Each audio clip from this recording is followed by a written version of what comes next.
لرسول الله نصرته إن تلقه الأسد في آجامها تجمي وأذن لصحب صلاة منك دائمة على النبي بمنهل ومنسجم نظرت إلى بلاد الله جمعا كخردلة على حكم اتصال گنج بخش فیض عالم مظہر نور خدا ناقص احرا پیر کامل کامل احرا رہنما جس نے ختم نبوت پہ پہرا دیا، ایسے خادم کی خدمت پہ لاکھوں سلام۔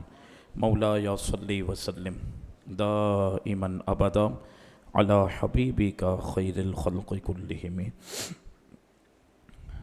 اللہ رب العالمین اپنے فضل و احسان سے ہماری حاضری اپنی بارگاہ میں قبول فرمائے۔ اللہ تعالی ہمیں آج رات کی اور شہداء بدر کی، اصحاب بدر کی، بدری صحابہ کی تمام برکات نصیب فرمائے۔ بدر کا واقعہ اور بدر کا معرکہ اسلام اور کفر کا باقاعدہ سب سے پہلا مقابلہ تھا، اور یوم بدر کو اللہ تبارک و تعالی نے یوم فرقان کے نام سے بھی تعبیر فرمایا کہ بدر کے دن حق اور باطل کے درمیان ہمیشہ کے لیے فرق قائم ہوا۔ بدر کے اندر اللہ کے محبوب علیہ الصلوۃ والسلام کے صحابہ نے وہ قربانیاں پیش کیں، اور ظاہری اسباب اور ساز و سامان نہ ہونے کے باوجود بھی اعلاء کلمت الحق کی خاطر، اللہ کے دین کی سربلندی کی خاطر، اللہ کے محبوب علیہ الصلوۃ والسلام کا ساتھ دینے کی خاطر وہ میدان میں کود پڑے۔ پھر رب العالمین نے اپنے محبوب کے صحابہ کی وہ مدد فرمائی کہ فرشتے ان کے ساتھ شامل ہو گئے، اور صحابہ کرام علیہم رضوان کہتے ہیں کہ ابھی ہماری تلوار دشمن کی گردن پر پہنچتی اس سے پہلے اس کا سر اتر جاتا، ہماری تلوار پہنچتی اس سے پہلے اس کا سر اتر جاتا۔ جب حضور کے صحابہ نے حضور کو یہ بات عرض کی تو حضور نے مسکرا کے فرمایا وہ فرشتے تھے جو تمہارے ساتھ ان سے جہاد کرتے ہوئے انہیں قتل کر رہے تھے۔ معاملہ یہ ہے، کیونکہ امیر المجاہدین علامہ خادم حسین رضوی علیہ الرحمہ انہوں نے تربیت فرمائی، اور وہ ایک ہی بات مسلمانوں سے کہتے ہیں کہ ہم نے اسلام کے لیے کیا کیا۔ بات یہ ہے اصل، اب تک ہم جو گفتگو سنتے تھے، بیانہ سنتے تھے، اس میں بزرگوں کی، صحابہ کی، اہل بیت کی باتیں سنتے، ان سے عقیدت اور محبت دل میں لیتے، ان کے وسیلے سے دعائیں کرتے ہیں اور نیاز کھاتے اور گھر پہ چلے جاتے۔ امیر المجاہدین علیہ الرحمہ نے دوسرا بھی رخ امت مسلمہ کو بیان کیا، اور پھر فرمایا کہ اب نتیجہ میں تمہارے سامنے رکھتا ہوں کہ ان کی شان اور عظمت تو سنی، ان کے فضائل بھی سنے، اور ان کے وسیلے سے اللہ سے دعائیں بھی کی اور مرادیں پا بھی لیں، برکتیں پائیں بھی۔ ہم نے ان کی سیرت کو سامنے رکھتے ہوئے خود اسلام کے لیے کیا کیا۔ اچھا، اگر کوئی یہ کہہ دے کہ یار ہم تو ان کی طرح نہیں ہو سکتے، ہم تھوڑی ان کی طرح قربانی دے سکتے ہیں، وہ تو صحابہ تھے، تو بالکل ٹھیک ہے، کائنات میں کوئی شخص بھی صحابہ کی طرح نہیں ہو سکتا، بالکل نہیں ہو سکتا، لیکن قرآن ہی نے فرمایا کہ صراط الذین انعمت علیہم، انہی اللہ کے پیاروں کے راستے پر تو چلنا ہے۔ صحابہ کی طرح کون بول رہا ہے کہ آپ اور میں ہو سکتے ہیں؟ بالکل نہیں ہو سکتے، لیکن ان کی سیرت کو فالو کرنے کا حکم ہمیں قرآن نے دیا ہے، تو انہوں نے اسلام کے لیے جو قربانی دی، ہم اس کا 10واں حصہ تو اپنے آپ کو آگے بڑھائیں۔ اب رمضان المبارک کا معاملہ، بدر کا واقعہ ہوا بھی رمضان کے اندر ہے، 17 رمضان۔ آپ بتاؤ کوئی آج کانسیپٹ ہے کہ دین کے لیے نکلنے کی بات ہو تو بندہ رمضان میں نکلے. یہاں تو 20 رکعت تراویح پڑھنے میں انسان سستی کا شکار ہو جاتا ہے. اٹے کٹے نوجوان یا تو پیچھے بیٹھتے ہیں یا رکوع کا انتظار کرتے ہیں یا کرسیوں کا سہارا لیتے ہیں یا مسجد سے غائب ہو جاتے ہیں. جو قوم بغیر اے سی کے اور سہولت ہونے کے باوجود 20 رکعت تراویح پڑھنے کے لیے تیار نہ ہو، اسے کیا پتہ کہ صحابہ نے کھجور چوس کر، ایک کھجور کھا کر حضور کی خاطر کیسے گردنیں قربان کی. ہم تو طرح طرح کی نعمتیں دسترخوان پہ کھا کر، طرح طرح کی نعمتوں سے لطف اندوز ہو کر، کوئی جہاد کے لیے ہمیں ابھی نہیں بلا رہا، نہ کوئی میدان لگا ہوا ہے کہ ہمارے ہاتھ میں تلوار دے دی جائے، نہیں، بلکہ ہمیں کہا جاتا ہے کہ دین کے لیے 2 جملے ہی کہہ دو، دین کے لیے کوئی اچھی پوسٹ ہی کر دو، یا جو دین کا کام کر رہے ہیں تم ان کا تھوڑا سا ہاتھ بٹا لو، ان کا تھوڑا سا ساتھ دے دو، اپنی جان و مال، اپنے اوقات کے ذریعے، اپنی نعمتوں کے ذریعے تھوڑا ان کا ساتھ دے دو. ہم اس کے لیے تیار نہیں. تو صحابہ کرام علیہم رضوان کی قربانیاں. آج بدر کی رات دعا کریں کہ اللہ ہم سے اپنے دین کا کام لے لے. وہ دین بے نیاز ہے اور ہم نے اپنی آنکھوں سے دیکھا، واللہ اپنی آنکھوں سے دیکھا کہ دین کسی کا محتاج نہیں. سنا تو تھا، دیکھ بھی لیا. جو دین کا کام کرتا ہے دین اسے نکھار بھی دیتا ہے، سوار بھی دیتا ہے، سجا بھی دیتا ہے. اور جو دین کا کام نہیں کرتا تو دنیا اس کو اپنے اندر جھکیڑ لیتی ہے، دنیا کے کاموں میں وہ لگا رہتا ہے. نتیجہ یہ ہوتا ہے کہ پھر وہ موت تک پہنچتا ہے. پھر موت آتے ہی اس کو احساس ہوتا ہے کہ یار میں نے اپنی زندگی کا کیا کیا. تو فرمایا یہی بات ہے کہ تم اللہ سے توفیق مانگو اور جتنا ہو سکے اس دنیا کے اندر رہتے ہوئے اللہ کے دین کی خاطر بندہ اپنے آپ کو آگے بڑھائے تو اس جہاں میں بھی کامیاب ہے، اس جہاں میں بھی کامیاب ہے. اب آج آپ نے 21ویں پارے میں جو آیت کریمہ سنی نا، اس کا ترجمہ میں کروں گا امیر المجاہدین کی زبانی. آپ نے کیا فرمایا؟ سورہ احزاب پارہ نمبر 21 آیت نمبر 11 آج آپ نے سنی 21ویں پارے میں. اللہ کریم نے کیا فرمایا؟ فرمایا ہنالک ابتلی المؤمنون وزلزلوا زلزالا شدیدا. حبیب ہم نے آپ کے صحابہ کو اتنا آزمایا کہ وزلزلوا زلزالا شدیدا، انہیں نچوڑ کے رکھ دیا. یہ بابا جی کا ترجمہ میں نے کہا، یعنی انہیں بہت سخت آزمایا. اللہ فرما رہا ہے. بتاؤ صحابہ کی قربانیاں کیسی ہوں گی یار. ہم اپنے گریبان میں جا کے، مسئلہ یہ ہے کہ ہم کمنٹ کرنا شروع کر دیتے ہیں، اس نے یہ نہیں کیا، اس نے وہ نہیں کیا، وہ کیا کر رہا ہے یہ. ارے حضرت صاحب آپ کیا کر رہے ہیں اور میں کیا کر رہا ہوں؟ سوال یہ ہے ہمیں اپنی قبر میں جانا ہے، ہمیں اپنا حساب دینا ہے. ہمارا دل مطمئن ہے کہ جتنا ہم اپنے بیوی بچوں کے لیے، اپنے کاروبار کے لیے کام کرتے ہیں، حالانکہ ایک لمحے کا نہیں پتا کہ دنیا سے کب رخصت ہو جائیں، کیا اس کا 10% بھی ہم اللہ کے دین کے لیے کام کرتے ہیں؟ اپنی نعمتوں کو استعمال کرتے ہیں، اپنا ذہن لگاتے ہیں، اپنی صلاحیتوں کو استعمال کرتے ہیں؟ شوق ہے ہمارا کہ اگر ہم بھی کوئی اللہ کے دین کے لیے کوئی کام کر جائیں، جس کے ساتھ جڑ کے کام کر جائیں، کم از کم اہل سنت یا عقائد کا کام کر جائیں. قرآن کیا فرماتا ہے حبیب؟ ہنالک ابتلی المؤمنون وزلزلوا زلزالا شدیدا. ہم نے آپ کے صحابہ کو نچوڑ کے رکھ دیا، لیکن ہم نے کیا دیکھا کہ صحابہ کرام علیہم رضوان کے جسم کے ٹکڑے ہو رہے ہیں. اللہ اکبر. آخری سانسیں چل رہی ہیں، پھر بھی صحابی اپنے آپ کو گھسیٹتے ہوئے حضور کے قدم تک پہنچتے ہیں کہ یا رسول اللہ مجھے آپ کے قدم کا بوسہ مل جائے. جیسے ہی اپنا رخ رسول اللہ کے قدم پر رکھتے ہیں ان کی روح پرواز کر جاتی ہے. صحابہ کی تو یہ قربانی ہے. اور میں آپ سے پوچھنا چاہتا ہوں کیا کاروبار ہمارا ہی ہے؟ دیکھو بدر کی رات قربانی کی رات ہے اور ہمارا ذہن ہی نہیں ہے قربانی دینے کا، ہماری توجہ ہی نہیں. اور ہم ویسے بھی کیا قربانی دیں گے؟ اگر ہمارے پاس لاکھوں روپے ہوں اکاؤنٹ کے اندر اور چند ہزار روپے اگر ہم دے دیں تو ہم سمجھتے ہم نے قربانی دی. کیا قربانی دی؟ پورا مہینہ ہم کام کاج میں جاتے ہیں، روز ڈیوٹی پہ جاتے ہیں، 2-4 دن اگر ہم حضور کے دین کے لیے اس میں بھی 2-4 گھنٹے چلے گئے، ہم سمجھتے ہم نے قربانی دی. قربانی کا جملہ تو یوں سمجھیں کہ ہماری زندگی میں جچتا بھی نہیں. ہم نے کیا قربانی دی؟ صحابہ کا معاملہ دیکھیں. حضور کے صحابہ نے بدر سے لے کر 10 سال کے اندر 13 سالہ مکی زندگی، اس کے بعد جو 10 سالہ مدنی زندگی، ان 10 سالوں کے اندر نبی پاک صلی اللہ علیہ وسلم کے صحابہ نے تقریباً 74 جنگیں لڑی ہیں. کتنے سال میں؟ تھوڑا سا حساب توجہ دیں.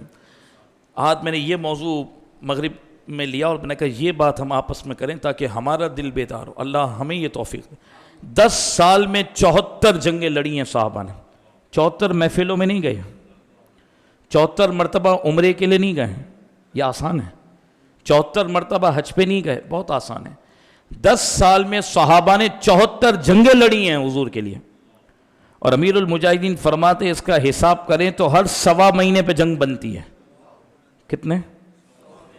ہر 1.25 مہینے پہ صحابی جنگ کرنے کے لیے حضور کے ساتھ میدان میں کھڑا ہے. کیا الیاس باللہ معاذ اللہ, کیا صحابہ کرام علیہم رضوان کے کاروبار نہیں تھے؟ کیا ان کا کام کاج نہیں تھا؟ اس دور میں یہ سلسلہ نہیں تھا کہ روڈ پہ دسترخوان لگا کے انہوں نے کھانا کھلا دیا. نہیں, وہاں تو خود غریب تھے سب. خود کچھ نہیں تھا تو پھر کیا دوسرے کو کھلاتے؟ حالات تو بہت ایسے تنگ تھے. میں یہ پوچھتا ہوں کہ ان کا جو بھی تھوڑا بہت کام ہوتا, جو بھی کچھ ہوتا, ہر 1.25 مہینے کی ایوریج پر حضور نے انہیں جنگ کے لیے بلایا. اور آپ تاریخ اٹھا کر پڑھیں کہ کئی صحابہ کے تو ہاتھ ابھی ٹوٹے ہوتے ہیں, زخم ابھی بھرتا نہیں تھا پرانی جنگ کا, ابھی تو زخمی ہوتے. پھر اعلان ہوتا کہتے حضور میں حاضر ہوں, پھر اعلان ہوتا کہتے میں حاضر ہوں. پھر قرآن کیا اٹھا کہ محبوب یہ آپ کے صحابہ ہیں جنہوں نے جب اعلان کیا کہ ہم آپ کو نبی مانتے ہیں, آپ کے رب کو مانتے ہیں, اس کے بعد انہیں جنگوں میں اتارا گیا, ان کے جسم کو چھلنی کیا گیا, جو بھی ان سے قربانیاں لی گئیں ہر میدان میں وہ کھڑے رہے اور اللہ اور اس کے رسول کی رضا والے کام کرتے رہے. آج بدر کی رات ہمارے لیے پیغام ہے, خدا کے واسطے آپ اور میں کچھ نہ کچھ دین کے کام کا ضرور سوچیں. میں آپ کے فائدے کے لیے بات کر رہا ہوں. یقین مانے زندگی بہت مختصر ہے, بہت تیزی کے ساتھ زندگی ہماری جا رہی ہے. اب یہ دیکھو نا, 2 دن بعد تیسری جمعرات رمضان کی آ رہی, بہت تیزی کے ساتھ ہمارے یہ ایام لپیٹتے جا رہے ہیں. ہم اگر ان ایام کے اندر اپنے رب کو منانے کی خاطر, اللہ کے دین کی خاطر اگر کام کر گئے تو دنیا اور آخرت میں فائدہ ہوگا. آج ہی آپ نے آیت کریمہ سنی, 21ویں پارے میں اللہ رب العالمین نے کیا فرمایا. دوسری رکعت میں آپ نے یہ آیت سنی, وَمَا هَذِهِ الْحَيَاةُ الدُّنْيَا إِلَّا لَهْوٌ وَلَعِبٌ. پھر اللہ نے آج فرمایا, حبیب یہ دنیا کی زندگی کچھ نہیں, صرف کھیل تماشا ہے. اللہ بار بار فرما رہا ہے یہ دنیا کی زندگی کھیل تماشا ہے. وَإِنَّ الدَّارَ الْآخِرَةَ لَهِيَ الْحَيَوَانُ, اور بے شک محبوب جو آخرت کا گھر ہے نا, اصل زندگانی تو وہی ہے. اگر زندگی کہنی ہے نا اور زندگانی انسان سمجھتا ہے تو وہ آخرت کا گھر ہے. یہ دنیا کھیل تماشا ہے. لیکن قرآن فرماتا ہے لو کانوا یعلمون, کاش کہ بندے اس بات کو جان لیں. اس کی تفسیر میں مفسرین نے لکھا اللہ یہ بتانا چاہتا ہے کہ اگر میرے بندوں کو پتہ چل جائے نا کہ یہ دنیا کی زندگی کتنی مختصر ہے اور آخرت کی جو زندگی ہے وہ کیا ہے مومنین کے لیے, تو کبھی وہ آخرت کی زندگی پر دنیا کو ترجیح نہیں دے سکتے. اور آج ہم ترجیح دیتے ہیں. فرمایا کچھ بھی ہو جاتا وہ آخرت کے معاملات کو پہلے رکھتے, آخرت کی زندگی کو پہلے رکھتے. جو اس بات کو جان لیتا ہے کہ دنیا فنا ہونے والی ہے, دنیا جلد ختم ہونے والی ہے اور اس زندگی کی کوئی حقیقت نہیں, اللہ نے اس کو کھیل تماشا قرار دیا اور آخرت کو اللہ رب العالمین نے زندگی قرار دیا ہے. فرمایا جو اس کو جان لیتا ہے پھر وہ اپنا ذہن بنا لیتا ہے کچھ بھی ہو میں اپنے حساب سے کام کاج کاروبار دنیا سب معاملات دیکھوں گا, لیکن میں اپنا زندگی کے ایک اصول بناؤں گا کہ جب بھی دین دنیا اور آخرت کی بات آئے گی میں آخرت کو اور اللہ کے دین کو انشاءاللہ ترجیح دینے والا بن جاؤں گا.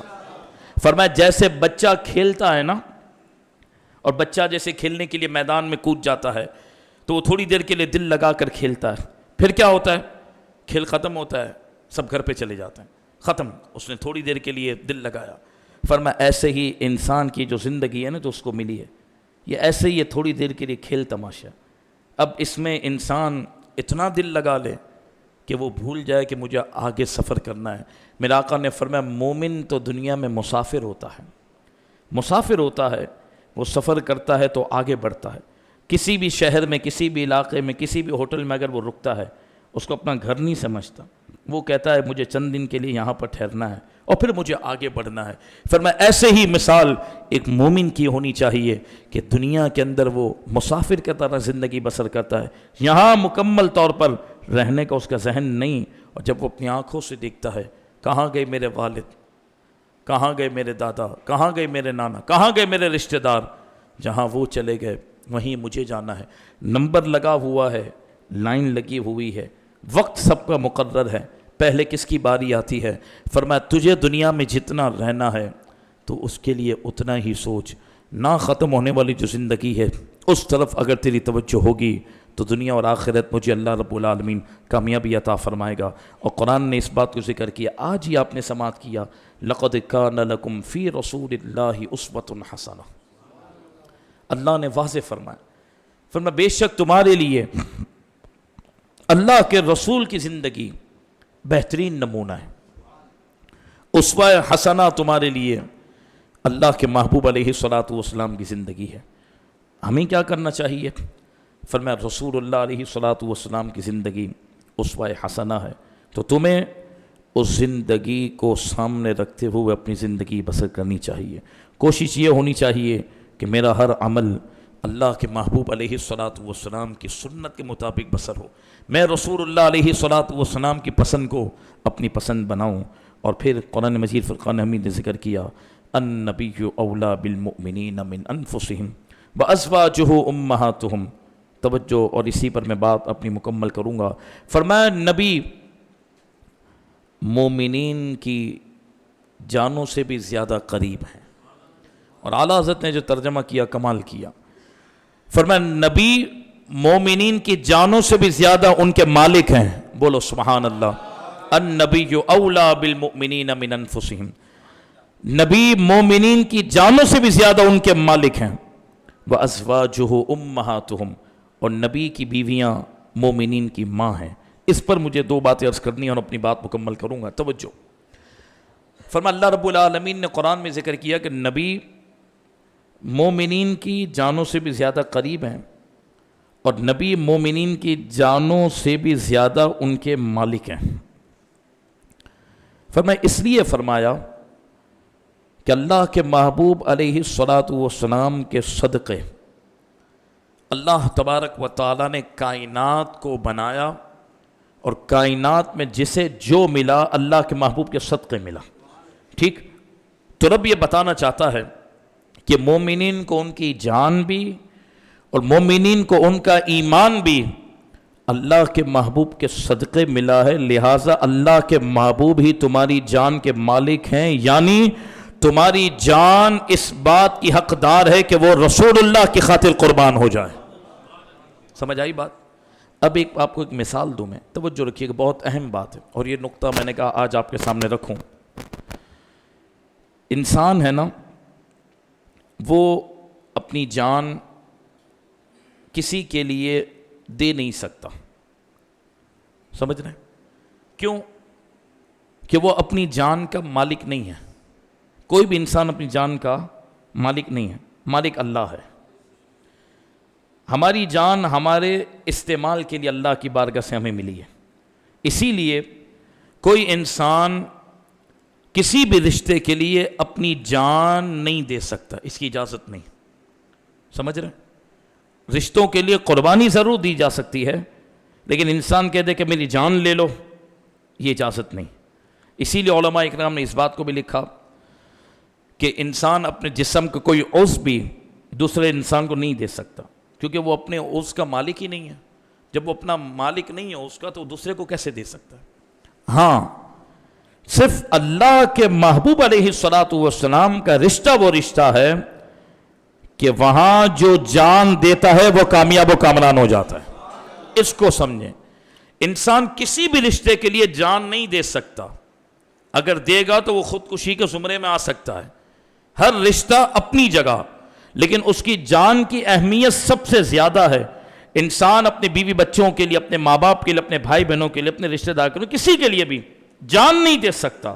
اس کو اجازت تو نہیں کہ کوئی اپنی جان قربان کر دے، کہہ دے مجھے مار دو میرے بچے کو بچا لو، مجھے مار دو میری بیوی کو بچا لو، اس کی اجازت نہیں۔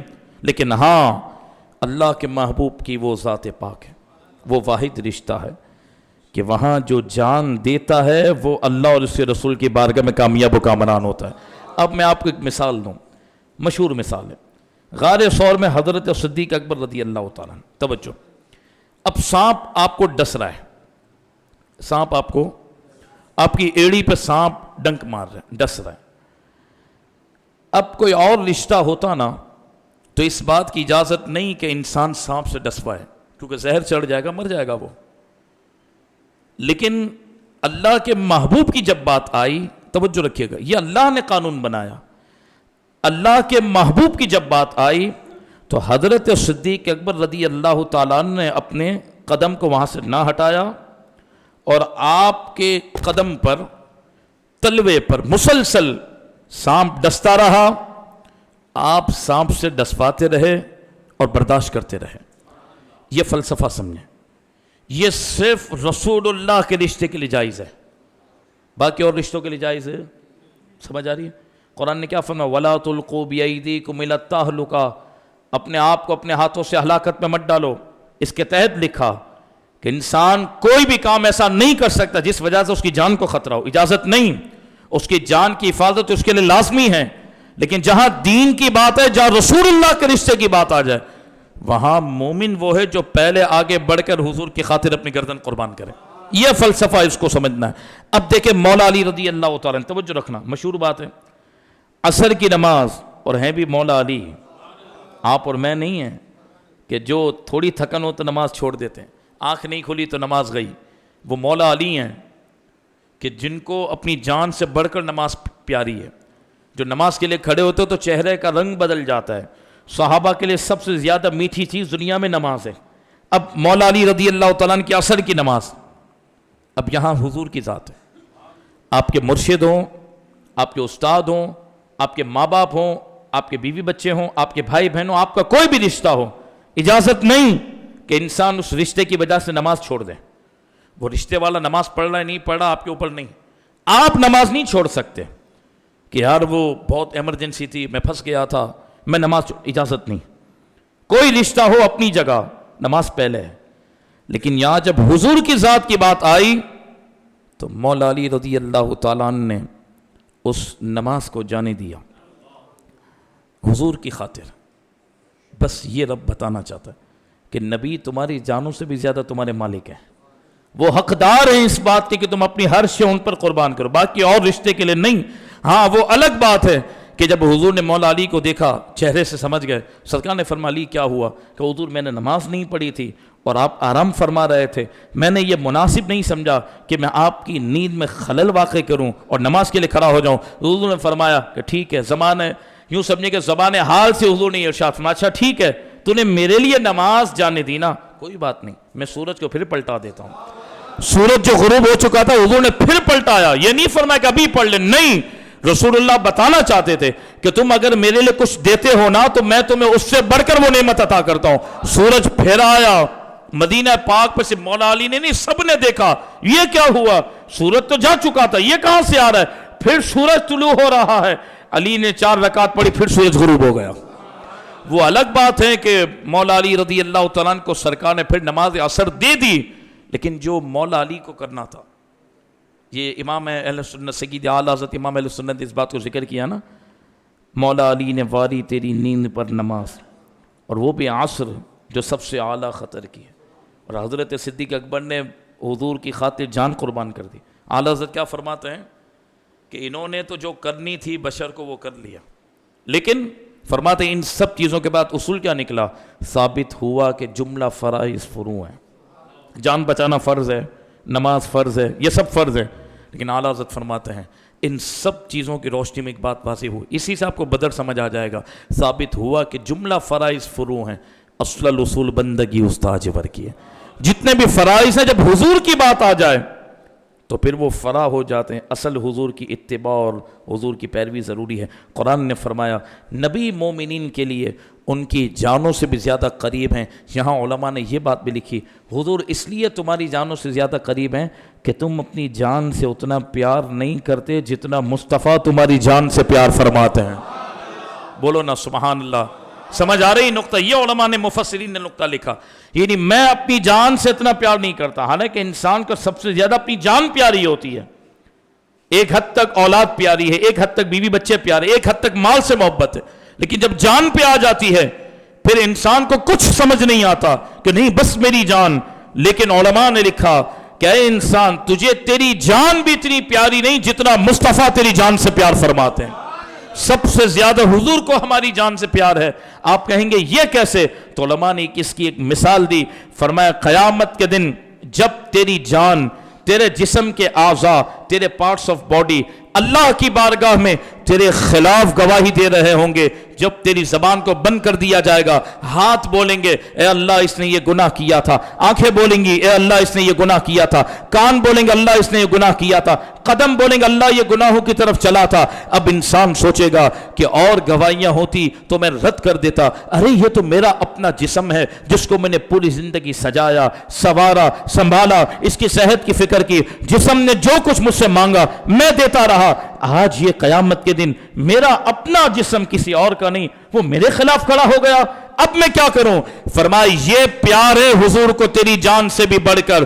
قیامت کے دن جب انسان کا اپنا جسم اس کے خلاف گواہی دے گا، آمینہ کے لال تشریف لے آئیں گے، اللہ کی بارگاہ میں عرض کریں گے مولا اس کا جسم اگرچہ اس کے خلاف گواہی دے رہا ہے لیکن میں تیرا محبوب ہوں اور یہ میرا امتی ہے، مالک آج اس کے جسم کی گواہی تو قبول نہ کر، مجھ مصطفیٰ کے صدقے شفاعت کی برکت سے اس کو معاف فرما دے۔ فرمایا یہ ہے حضور کی محبت انسان کی جان سے بھی بڑھ کر، جہاں انسان کا اپنا جسم ساتھ چھوڑ دے گا، اپنا جسم، سمجھ رہے ہیں؟ کوئی اور نہیں، دوست شکایت نہیں کر رہا، بیوی بچے فرشتے شکایت نہیں کر رہے، ہمارا اپنا جسم اللہ کے سامنے بولنا شروع کر دے گا کہ اللہ یہ حرکتیں یہ کرتا تھا۔ اب انسان پریشان ہوگا، میں کیا کروں، میرا جسم میرے خلاف۔ سرکار پھر بھی ہماری مدد کریں گے اور ہمارے جسم کی شفاعت میرے آقا کریم صلی اللہ علیہ وسلم اللہ کی بارگاہ میں کریں گے، جہنم سے ہمارے جسم کو بچا کر جنت کا حقدار بنائیں گے۔ اسی لیے فرمایا النبی اولا بالمؤمنین من انفسہم، نبی تمہاری جانوں سے بھی زیادہ تمہارے مالک بھی ہیں، تمہاری جانوں سے بڑھ کر تم سے محبت بھی فرماتے ہیں۔ بولو سبحان اللہ۔ اور پھر میری بات مکمل، فرمایا وَأَزْوَاجُهُ أُمَّهَاتُهُمْ، نبی کی جو بیویاں ہیں نا وہ امت کی ماں ہیں۔ نبی کی بیویاں، حضور کے جتنی ازواج ہیں وہ امت کی کیا ہیں؟ افسوس ہے اگر کوئی امہات المؤمنین پر تبرہ کرے تو پھر قرآن ان کو ماں قرار دے اور انسان ان کے خلاف بکواس کرے۔ اللہ اکبر۔ ہم جس ماں کے ذریعے دنیا میں آئے اور لوگوں نے جسے ہماری ماں قرار دیا، ہم نے مان لیا کہ ہماری ماں ہے، اس کے سامنے بے ادبی کرنے والا جہنم میں جائے گا۔ قرآن جسے ہماری ماں قرار دے اگر کہ ان کے خلاف بکواس کرے تو وہ جہنم کے کون سے حصے میں پہنچے گا۔ ام المؤمنین سیدہ عائشہ صدیقہ طیبہ طاہرہ سلام اللہ علیہا کی آج رات بھی ہے۔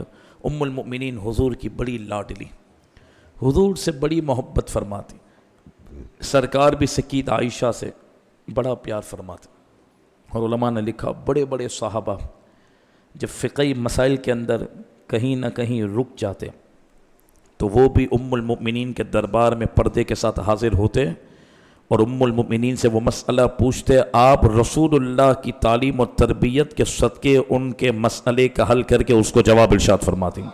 اور صرف سیدہ عائشہ سے 2200 سے زیادہ احادیث مروی ہیں، توجہ ہے، 2200 سے زیادہ، 2200 سے زیادہ سیدہ عائشہ صدیقہ طیبہ طاہرہ رضی اللہ تعالیٰ عنہا نے نبی پاک صلی اللہ علیہ وسلم کی احادیث کو نقل کیا اور امت تک پہنچایا، جو بخاری کے اندر بھی ہے، مسلم کے اندر بھی ہے، دیگر اور کتابوں کے اندر بھی وہ روایتیں موجود ہیں۔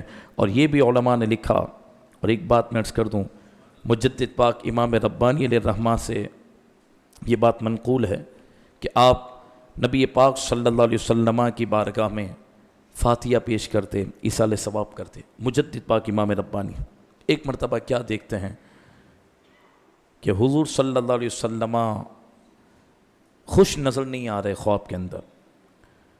امام ربانی نے تو فاتحہ پیش کی حضور کی بارگاہ میں، لیکن حضور اس سے خوش نظر نہیں آ رہے۔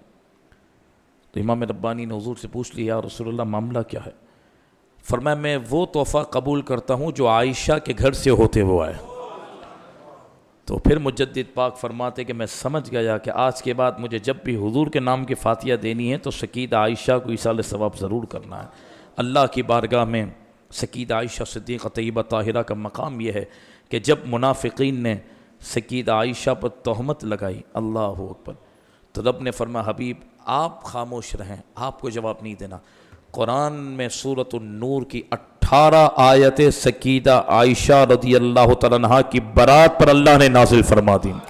قیامت تک قرآن پڑھا جاتا رہے گا۔ اندازہ لگائیں، میں نے آپ کو پچھلے درسوں میں بتایا بات مکمل کہ حضرت یوسف علیہ السلام پر جب الزام لگا تو بچے نے گواہی دی، حضرت موسیٰ پر، جس بھی نبی پر کوئی الزام لگا مخلوق میں کسی نے آ کر گواہی دی۔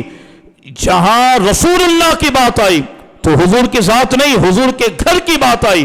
ام المؤمنین سکیدہ عائشہ پر جب الزام لگا تو کسی اور نے گواہی نہیں، قرآن نے خود 18 آیتیں سورۃ النور میں نازل کر کے اللہ نے گواہی دی ہے۔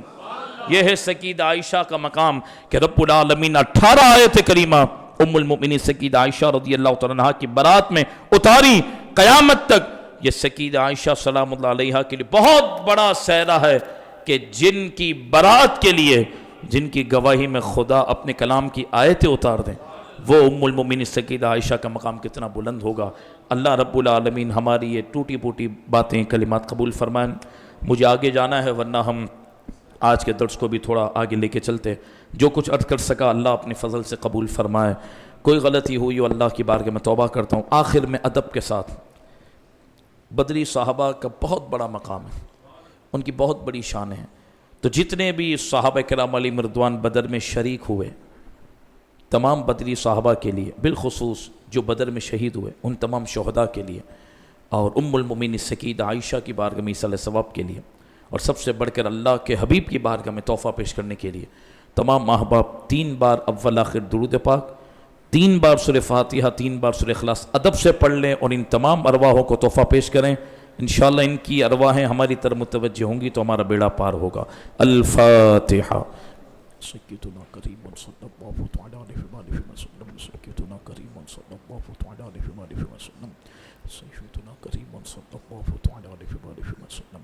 اعوذ باللہ من الشیطان الرجیم، بسم اللہ الرحمن الرحیم، الحمد للہ رب العالمین الرحمن الرحیم مالک یوم الدین، ایاک نعبد و ایاک نستعین، اهدنا الصراط المستقیم صراط الذین انعمت علیہم غیر المغضوب علیہم ولا الضالین آمین۔ بسم اللہ الرحمن الرحیم، الحمد للہ رب العالمین الرحمن الرحیم مالک یوم الدین، ایاک نعبد و ایاک نستعین، اهدنا الصراط المستقیم صراط الذین انعمت علیہم غیر المغضوب علیہم ولا الضالین آمین۔ بسم اللہ الرحمن الرحیم، الحمد للہ رب العالمین الرحمن الرحیم مالک یوم الدین، ایاک نعبد و ایاک نستعین، اهدنا الصراط المستقیم صراط الذین انعمت علیہم غیر المغضوب علیہم ولا الضالین آمین۔ بسم اللہ الرحمن الرحیم، قل هو اللہ احد اللہ الصمد لم یلد ولم یولد ولم یکن له کفوا احد، قل هو اللہ احد اللہ الصمد لم یلد ولم یولد ولم یکن له کفوا احد، قل هو اللہ احد اللہ الصمد لم یلد ولم یولد ولم یکن له کفوا احد۔ سیدنا کریم صلی اللہ تعالی علی محمد، سیدنا کریم صلی اللہ تعالی علی محمد، سیدنا کریم صلی اللہ تعالی علیہ وسلم۔ 2 نفل بدری صحابہ اور سکیدہ عائشہ کے لیے ضرور پڑھ لیجئے گا، اور کل بڑا دن ہے تو آپ ضرور افطار کے اندر بدری صحابہ اور سکیدہ عائشہ کی بارگاہ میں ایصال ثواب کے لیے فاتحہ دلوا دیجئے گا۔ کوئی نہیں تو جو آپ کے گھر میں کام کرتی ہیں انہیں، آپ کی جو بلڈنگ کے محافظ ہیں انہیں، کسی نہ کسی کو کل ضرور افطار بھی کروا دیجئے گا فاتحہ کی نیت سے، تو انشاءاللہ پورا سال بدری صحابہ کی برکات نصیب ہوں گی۔ صلاۃ والسلام کے لیے کھڑے ہو جائیں۔ مصطفیٰ جان رحمت